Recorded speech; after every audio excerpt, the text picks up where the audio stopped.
कुठल्याही परिस्थितीत जाऊन आम्ही शक्तीपीठला एक इंचही जमीन देणार नाही. तर हा शक्तीपीठ महामार्ग हा आमच्या पोवाळे गावच्या जीवन मरणाचा प्रश्न आहे आहे की शक्तीपीठ महामार्गाची आम्हाला आवश्यकता नाही.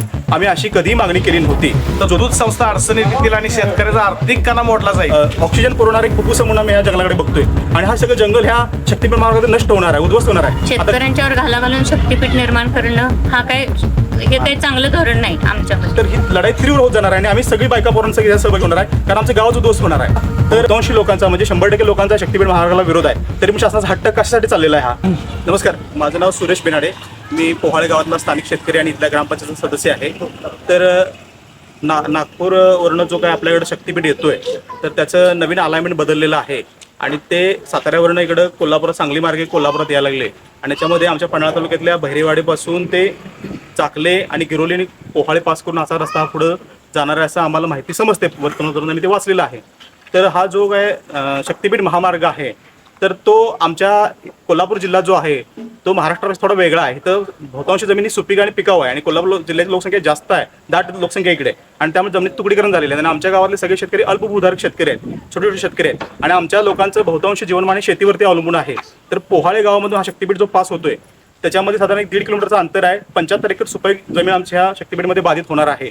तर आमच्या शासनाला अशी विनंती आहे की शक्तीपीठ महामार्गाची आम्हाला आवश्यकता नाही. आम्ही अशी कधीही मागणी केली नव्हती. ज्योतिबाला आणि महालक्ष्मीला यायला ऑलरेडीच आपल्याकडे मुंबईवरून एक रस्ता येतोय, नागपूरवरून आता एक नवा हायवे इकडे चाललेला आहे. त्यामुळे आम्ही याची मागणी केली नव्हती. शासनानं ह्याचं गांभीर्याने विचार करण्याची गरज आहे.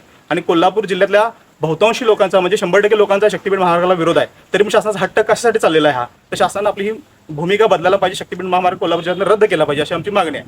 दुसरी गोष्ट अशी आहे की शक्तीपीठ महामार्गामुळे जो काय आता बहिरेवाडीवरनं जो काय जाकल्यातनं गिरली मार्गे पोहाळ्यात यायला लागला आहे, पुढे कुशल झाला आहे, तर हे ज्योतिबा जे तीर्थक्षेत्र आहे, याच्या भोवतीनं जो काही जंगल आहे मोठ्या प्रमाणामध्ये 2-3 हजार एकरचं जंगल आहे, हा ना इको सेन्सिटिव्ह झोन आहे. हा कोल्हापूर शहराला एक ऑक्सिजन पुरवणारा एक फुफ्फुस म्हणून आम्ही ह्या जंगलाकडे बघतोय आणि हा सगळं जंगल ह्या शक्तीपीठ महामार्गात नष्ट होणार आहे, उद्ध्वस्त होणार आहे. आता गवे असतील, बिबटे असतील किंवा अनेक शेकडो प्रकारचे प्राणी आमच्या जंगलामध्ये राहतात. हे जंगल तर नष्ट होणारच आहे. त्याबरोबर आमचे स्थानिक शेतकरी आहेत, ह्यांचा सुद्धा रोजीरोटीचा जो प्रश्न आहे तो म्हणजे इथली ऊस शेती असेल, दूध उत्पादनावर दूध संस्था इथं पोहाळ्यात 4 आहेत, कुशिऱ्यामध्ये 3 आहेत. तर हे सगळं दूध उत्पादन सगळं कोलॅप्स होणार आहे. तर शासनानं आमच्या भावनाची दखल घ्यावी, नको असलेला शक्तीपीठ रद्द करावा. आता परवाच एक शक्तीपीठ विरोधी कृती समितीचा एक मोठा या ठिकाणी आमच्या इकडे मोठं रॅली झाली इकडे कोल्हापूरला. तिकडे आम्ही सगळे शेतकरी गेलो होतो आणि आम्ही तिकडे त्यांना शक्तीपीठला आम्ही सगळ्यांनी विरोध केलेलाच आहे. तर आज इकडे ही पत्रकार परिषद होते. 9 जूनला या ठिकाणी मोठा महामोर्चा निघणार आहे कोल्हापूरमध्ये. शासनानं आमच्या भावनांचा, मुख्यमंत्र्यांनी लोकभावनेचा आदर करावा, शक्तीपीठ रद्द करावा, नाहीतर ही लढाई तीव्र होत जाणार आहे आणि आम्ही सगळी बायका पोरांचा सहभागी होणार आहे, कारण आमचं गावच उद्ध्वस्त होणार आहे. तर ह्याचं मुख्यमंत्र्यांनी गांभीर्याने विचार करावा अशी आमची विनंती आहे त्यांना, आणि शक्तीपीठ रद्द करावा. दुसऱ्या बाजूला सरकार जे आहे ते हा विकासासाठी म्हणते, विकास करणार म्हणते, रस्त्यांशिवाय विकास नाही अशी सरकारची भूमिका आहे. शेतकरी म्हणून तुमची काय भूमिका? विकासाला आमचा अजिबात विरोध नाही, पण शक्तीपीठची मागणीच आम्ही केलेली नाही मुळात. आणि इथं कोल्हापूरला यायला अंबाबाईला आणि ज्योतिबाला ऑलरेडीच रस्ते आहेत ना. नागपुरात हायवे चालू आहे. आता पहिल्या कुशिरे गावातून तर रस्ता गेलेला आहे, कुशिऱ्याच्या जमिनीचं अधिग्रहण केलेलं आहे. त्याच्यामध्ये केरलीची तर फार वाईट अवस्था आहे. आणि या शक्तीपीठमुळे असं प्रॉब्लेम्स व्हायला आहेत की वारणा नदीला इथं भराव पडणार आहे. म्हणजे पारगाव निलेवाडी ह्या टप्प्यात भराव पडल्यामुळे वारण्याला पूरण्याचा धोका मोठा आहे. त्यानंतर इथं केरलीपासून ते वाकऱ्यापर्यंत असं पुढे जर असं चाललेलं आहे, तिथे सुद्धा मोठ्या प्रमाणात भराव पडणार आहे आणि तिथे सुद्धा पूर परिस्थिती निर्माण होणार आहे आणि पाठीमागल्या गावांसोबत धोका आहे. त्यामुळे शासनानं हा रद्दच केला पाहिजे असं आमचं मागणी आहे. सरकार आपल्या भूमिकेवर ठाम राहिलं तर शेतकऱ्यांची लढाई कुठेपर्यंत असणार? सरकार त्यांच्या भूमिकेवर जर ठाम राहिलं तर शेतकरी आंदोलन आणखी तीव्र करतील. कुठल्याही परिस्थितीत जाऊन आम्ही शक्तीपीठला एक इंचही जमीन देणार नाही आणि कुठल्याही थराला जायची आमची तयारी आहे लोकशाही मार्गाने. हा नमस्कार, मी तानाजी बोरसाटे, माजी सरपंच पोवाळे. तर हा शक्तीपीठ महामार्ग हा आमच्या पोवाळे गावच्या जीवन मरणाचा प्रश्न आहे. या शेतीवर आधारित आमचे कुटुंब लोकांचे आहेत. गावामध्ये 4 दूध संस्था आहेत, 3 विकास संस्था आहेत आणि हा शक्तीपीठ जर झाला तर दूध संस्था अडचणीत येतील आणि शेतकऱ्याचा आर्थिक कणा मोडला जाईल. आणि तसंच आमची पाणीपुरवठा संस्था ही आमच्या गावाला पाणीपुरवठा करणारी दत्त सहकारी पाणीपुरवठा संस्था आहे आणि त्याचं जाकवेल किर्लीमध्ये आणि 7 किलोमीटरवरून पाणी पोहायला आणलंय.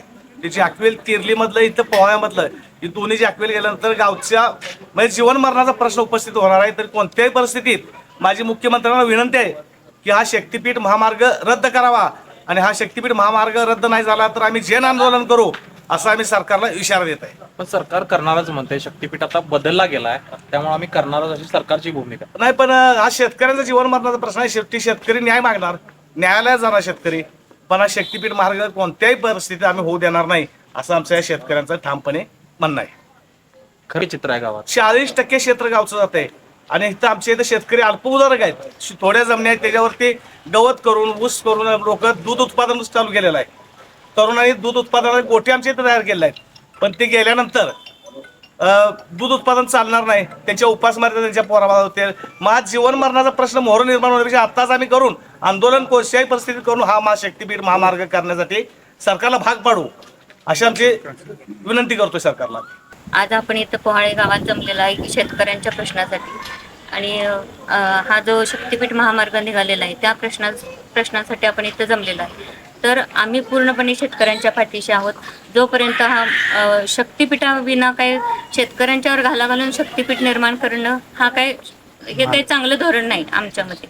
आणि शेतकरी जर का शेतकऱ्यांच्यावरच घाला करून तुम्हाला करायचं असेल तर ते आम्ही त्यांच्या पूर्णपणे पाठीशी आहोत आणि हा मार्ग आम्ही होऊ देणार नाही. ही लढाई यशस्वी करतील शेतकरी, तेवढा रोष आहे असं वाटतंय? 101%. आणि फळेच सोडा इतर पण मार्ग कुशेरे इकडून जो मार्ग निघालेला त्यांच्या सगळ्या आम्ही पंचक्रोशीतल्या सगळ्या शेतकऱ्यांच्या आणि सगळ्या नागरिकांच्या आम्ही पाठीशी आहोत. अशाच नवनवीन अपडेट्ससाठी डिजिटल कोल्हापूर चॅनेलला सबस्क्राईब करायला विसरू नका.